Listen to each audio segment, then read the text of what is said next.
আমরা যে লেখাপড়া করেছি উঠানে বসে হারকেন জানিয়ে। আমার এখনও মনে পড়ে, আমরা গরমের দিনে ঘরের ভিতরে টিনের ঘর ছিল আমাদের, আমরা বসতে পারতাম না গরমের।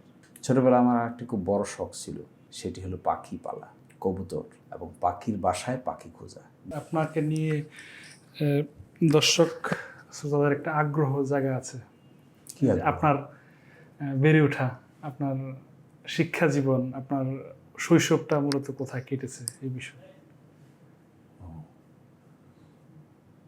আমার তো শৈশব কৈশোর কেটেছে গ্রামে। আমার বাড়ি সুনামগঞ্জ জেলার শাল্লা থানায়। আমার গ্রামের নাম দৌলতপুর। আমার জন্ম হয়েছে সেই গ্রামে। আমি 2 বোন, 1 ভাই।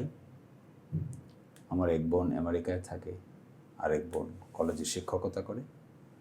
আর আমি ক্লাস 5 পর্যন্ত পড়েছি গ্রামের স্কুলে, সরকারি প্রাথমিক বিদ্যালয়। তারপরে ক্লাস 6 পড়েছি সামারচর রামচন্দ্র উচ্চ বিদ্যালয়। তারপরে ক্লাস 7 থেকে ম্যাট্রিক পর্যন্ত পড়াশোনা করেছি আমি সুনামগঞ্জ জেলা স্কুলে, সুনামগঞ্জ সরকারি জুবিলি উচ্চ বিদ্যালয়।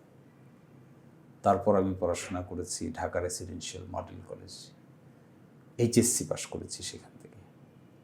তারপরে আমি ঢাকা বিশ্ববিদ্যালয়ে পড়েছি আইনে, LLB পড়েছি, LLM পড়েছি।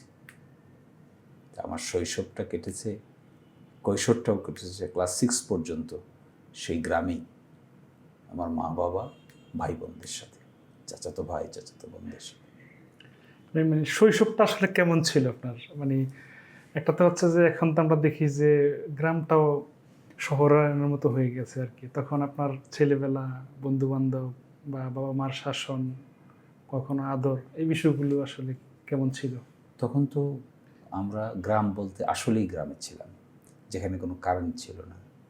আমরা বসবাস করেছি, আমরা লেখাপড়া করেছি হারিকেন জ্বালিয়ে। আমরা যে লেখাপড়া করেছি উঠানে বসে হারকেন জ্বালিয়ে।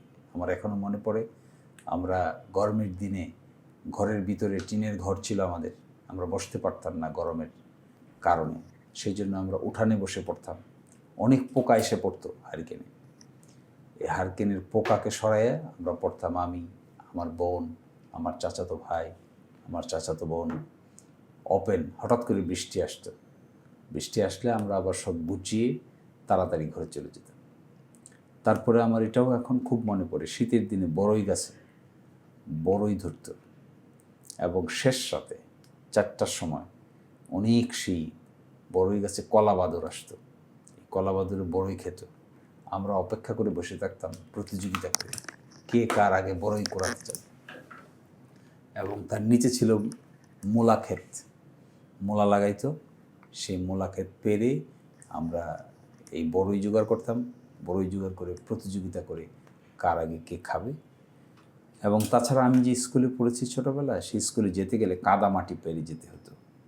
সামান্য বৃষ্টি হলেই পানি হয়ে যেত, নৌকা দিয়ে আমরা স্কুলে যেতাম। তারপরে আমরা হেঁটে আবার আসতাম কাদা মাটির মধ্য দিয়ে, এবং ক্ষেতের আইল দিয়ে আমরা স্কুলে যেতে হতো। পরিবেশ ছিল এরকম, আমরা ক্ষেতের আইল দিয়ে হাঁটতে হাঁটতে স্কুলে যেতাম।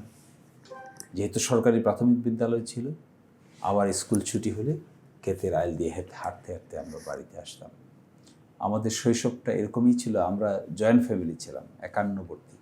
আমরা অনেকেই একসাথে বসবাস করতাম, আমরা সিঙ্গেল ফ্যামিলি ছিলাম না। আমার চাচাতো ভাই বোন সবাই আমরা একসাথে থাকতাম, একসাথে খাওয়া দাওয়া করতাম। এবং আমার দাদি তখনও বেঁচে ছিল। আমার দাদি আমাকে খুব আদর করতেন, তিনি আমাকে বায়ু বলে ডাকতেন। তার সাথে আমি রাতের বেলা ঘুমাতাম। ঘুমিয়ে ঘুমিয়ে যখন অনেক গরমের দিন, কোনো কারেন্ট নেই, কোনো ইলেকট্রিসিটি না থাকার কারণে কোনো ফ্যান ছিল না, হাত পাকা, তালের হাত পাকা দিয়ে তিনি আমাদেরকে বাতাস করতেন, আমাকে বাতাস করতেন। আমাকে বলতেন, তুমি পড়তে যাও। এক হিন্দু শিক্ষকের কাছে আমরা পড়তাম। তার যতক্ষণ পর্যন্ত পড়া শেষ না হতো ততক্ষণ পর্যন্ত তিনি সজাগ থেকে তালের পাতা দিয়ে আস্তে আস্তে ঠান্ডা বাতাস করতে করতে বিছানাকে ঠান্ডা করতেন, আর বলতেন যে ও আসবে, এখানে ঘুমাবে। আমি সেই খাটে আমার দাদির সাথে ঘুমাতাম। এই স্মৃতিগুলো খুবই সাংঘাতিক। এবং তারপরে আমার দাদির খাট, যে খাটে তিনি ঘুমাইতেন, এই খাটের মধ্যে একটা বাক্স ছিল। এই বাক্সের ভিতরে তিনি আম লুকিয়ে রাখতেন। 2 টাকা, 4 টাকা, 5 টাকা জমা করতেন, জমা করে করে আমাকে দিতেন। এবং এই দাদির যেখানে ঘুমাইতেন, যে রুমের পাশ দিয়ে আমাকে বাড়ির বাথরুমে যেতে হতো। ওই বাথরুমে গেলে একাধিকবার যদি বাথরুমে যেতাম, তিনি আমার জিজ্ঞাসা করতেন যে আমার কোনো ডায়াবেটিস হয়েছে কি। তখন আমি আবার তার বুঝেই বলতাম যে না, আমার কোনো ডায়াবেটিস হয়নি। বলছি যে ডায়াবেটিস, এত কম বয়সে যদি ডায়াবেটিস হয়ে যায়, তাহলে বারবার বাথরুমে যাচ্ছে, কোনো ডায়াবেটিসের লক্ষণ আছে নাকি। তারপরে আমার ছোটোবেলায় খুব শখ ছিল পাখি মারার। আমি এয়ারগান দিয়ে পাখি মারতাম। এয়ারগান দিয়ে পাখি মারার সময় আমি 50টা গুলি কিনতাম বাজার থেকে। 50টা গুলি দিয়ে আমি 49টা পাখিও মারছি। এবং টুনটুনি, বুলবুলি, দোয়েল, শালিক, এগুলো সব আমাকে মানুষ বলতো যে আমি খুব হান্টার, মানে খুব নিশানা, খুব শক্তিশালী। আমি সিমের ডোগা টুকতে পারতাম এয়ারগান দিয়ে, এবং খুবই জায়গা মতো একেবারে ফেলতে পারতাম। এবং টুনটুনি এক ডাল থেকে আরেক ডালে যেত, আরেক ডাল থেকে আরেক ডালে যেত, আরেক ডাল থেকে আরেক ডালে যেত, আমি সেটাও মারতে পেরেছি। ছোটোবেলা আমার আরেকটি খুব বড় শখ ছিল, সেটি হলো পাখি পালা, কবুতর, এবং পাখির বাসায় পাখি খোঁজা, ডিম খোঁজা। একা একা ভোর রাতে উঠে, কিংবা টুনটুনি বাসা বাঁধত, বেগুন ক্ষেতের 2টে পাতাকে একসাথে করে টুনটুনি বাসা বাঁধত। এইটার পিছে আমি অনেক সময় দিয়েছি।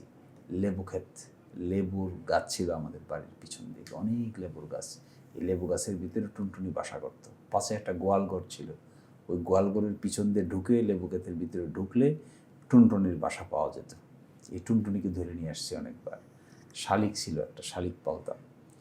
তারপরে আমাদের ওই সময়ে ইন্টারেস্টিং বিষয় ছিল যে পাখি কোথায় আছে, কিভাবে আছে, সেটা মারার জন্য বন্দুক দিয়ে এক জায়গা থেকে আরেক জায়গায় গিয়েছি। দিনের পর দিন, রাতের পর রাত, গভীর অন্ধকার, পাখির নেশা। আমার নানির বাড়ির পাশে অনেক পাখি ছিল। তার নানির বাড়িতে গিয়ে মামাদেরকে নিয়ে পাখি মারতে যেতাম। অনেক পাখি, আবাবিল পাখি ছিল। আবাবিল পাখি পিঞ্জিরা ভরে মেরে আমরা আবার বাড়িতে নিয়ে আসতাম। এবং এই স্মৃতিগুলোই আমাদেরকে সাংঘাতিকভাবে তাড়িত করে। আমি যখন বাড়ি থেকে সুনামগঞ্জ জেলায় যেতাম, ছুটি শেষ হয়ে গেলে তখন যেতে চাইতাম না। তখন আমার মা, আমার দাদি, আমার চাচি এবং আমার বড় আম্মা, তারা সবাই আমাকে অল্প অল্প করে টাকা দিত। কেউ 20 টাকা, কেউ 50 টাকা, কেউ 100 টাকা। আর আমি তখন কাঁদতাম। বাড়ির ঘরের ভিতরে একটা পালং ছিল, স্ট্যান্ডওয়ালা পালং। এই স্ট্যান্ডওয়ালা পালংকে ধরে ধরে কাঁদতাম। যাইতে চাইতাম না, যে যাইতে হবে বাড়ি থেকে শহরে, অনেক দূরে। শেষ রাতে উঠে নৌকায় চড়ে যাইতে হবে সুনামগঞ্জ শহরে। 7 ঘন্টা নৌকায় চড়ে এক জায়গায় যেতাম, সেখানে গিয়ে বাসের সন্ধান পেতাম, মুড়ির টিন বাস। ওই বাসে উঠে তারপরে যেতাম হলো আমরা সুনামগঞ্জ শহরে। তারপরে শহরের হোস্টেলে যখন যেতাম, তখন ক্লাস 7-এ পড়ি। গিয়ে দেখি যে আমার ডান পকেটে 20 টাকা, বাম পকেটে 50 টাকা, বুক পকেটে 100 টাকা, সব মিলে 700-800 টাকা পকেট মানি। তখন মনে হতো যে অনেক টাকা, কারণ তখন সুনামগঞ্জ শহরে 10 টাকা 15 টাকা দিয়ে অনেক ভালো খাবার পাওয়া যেত বলার দোকানে। এই 15 টাকার খাবার মানে অনেক খাবার ছিল। একটা বড় মাছ, এপার থেকে প্লেটের ওপারে, এটাকে বাসা মাছ বলে, বাসা মাছ দিয়ে খাওয়া যেত। বলার গলের মিষ্টি আর এই বাসা মাছ বাড়ি থেকে নিয়ে ওখানে চলে যেত।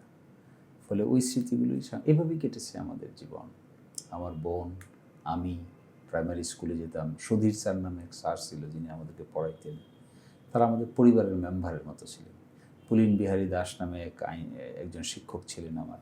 তিনি আমাদের বাড়িতেই থাকতেন। সনের ঘর ছিল, বৃষ্টি হইলে মনে হইতো সনের ঘরে কি রিমঝিম রিমঝিম আওয়াজ। এবং এই দিনগুলো আরেকটা ইন্টারেস্টিং বিষয় ছিল, বর্ষার সিজন যখন আসতো তখন পানি আসতো বাড়ির চতুর্দিকে, অটোমেটিক পানি, হাওর এলাকার। সেই পানির সময়ে হঠাৎ করে রাত 3টার সময় আব্বাকে দেখতাম বন্দুক টন্দুক নিয়ে রেডি। কেন? ডাকাত পড়েছে, ডাকাত আসতেছে, এদিকে ডাকাত আসতেছে, খবর আসতো ওইদিকে ডাকাত আসতেছে। একটা পাহারাদার ছিল, নামটা মনে নেই, সেই চাচার নাম ভুলে গেছি। ওই পাহারাদার এসে খবর দিত যে এই জায়গায় দেখা যাচ্ছে ডাকাতের নৌকা, এদিকে দেখা যাচ্ছে আমরা ঘর থেকে বাইরে হইতাম, ঘুম থেকে আমাদেরকে ডেকে তুলতো, ডাকাত পড়ছে ডাকাত পড়ছে, আব্বা বন্দুক নিয়ে রেডি হয়ে থাকতো পাহারাদার। সকালবেলা দেখা গেলো আসলে ডাকাত আর কেউই নেই, শুধু কথাবার্তাই, ডাকাত আর বাস্তবে ডাকাত আসে না। তো এগুলো আমরা ঘরে ঘরে বন্দুক ছিল, আমাদের ঘরে একটা ছিল, আমার চাচার ঘরে আরেকটা বন্দুক ছিল। এগুলো আমাদের এলাকায় প্রায়ই যাদের একটু ধন সম্পদ ছিল সবাই লাইসেন্স করা বন্দুকের মালিক, সরকার কর্তৃক লাইসেন্স করা বন্দুকের মালিক, সিকিউরিটির জন্য দেওয়া হতো। সেগুলো অনেক বাড়িতেই আছে।